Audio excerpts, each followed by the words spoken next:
பொள்ளாச்சி அடுத்த கோமங்கலம் புதூரில் பதுக்கி வைத்திருந்த 905 யூரியா மூட்டைகள் பறிமுதல் செய்யப்பட்டன. விவசாயிகளுக்கு தமிழக அரசு மானிய விலையில் வழங்கும் யூரியா மூட்டைகளை கேரள மற்றும் கர்நாடக பகுதிகளுக்கு கடத்தப்பட்டு வருவதாக கோவை மாவட்ட ஆட்சியர் கிடைத்த தகவலை அடுத்து சார் ஆட்சியர் தலைமையில் பொள்ளாச்சி அடுத்துள்ள கேரள மாநில எல்லைகளில் உள்ள சோதனை சாவடிகளில் தீவிர வாகன சோதனையில் ஈடுபட்டனர். அப்போது கிடைத்த ரகசிய தகவல் அடுத்து கோமங்கலம் புதூரில் உள்ள தனியார் கிடங்கில் யூரியா மூட்டைகள் பதுக்கி வைத்திருப்பதாக கிடைத்த தகவல் அடுத்து அங்கு சோதனை நடத்தப்பட்டது.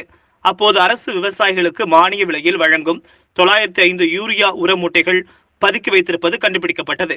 மேலும் யூரியாவை நைட்ரோ டெக்னாலஜி எனும் வேறு பெயரில் கடந்த 6 மாதமாக கேரள கர்நாடக மாநிலங்களுக்கு அனுப்பி வைத்திருப்பது தெரியவந்தது. இதனையடுத்து சார் ஆட்சியர் உத்தரவின் பேரில் வேளாண்மை உதவி இயக்குனர் நாக பசுபதி அலுவலர் துளசிமணி, பொள்ளாச்சி தாசில்தார் தணிகவேல், கோமங்கலம் காவல் உதவி ஆய்வாளர் அழகேசன் முன்னிலையில் 905 யூரியா மூட்டைகளை பறிமுதல் செய்து கிடங்கிற்கு சீல் வைத்தனர்.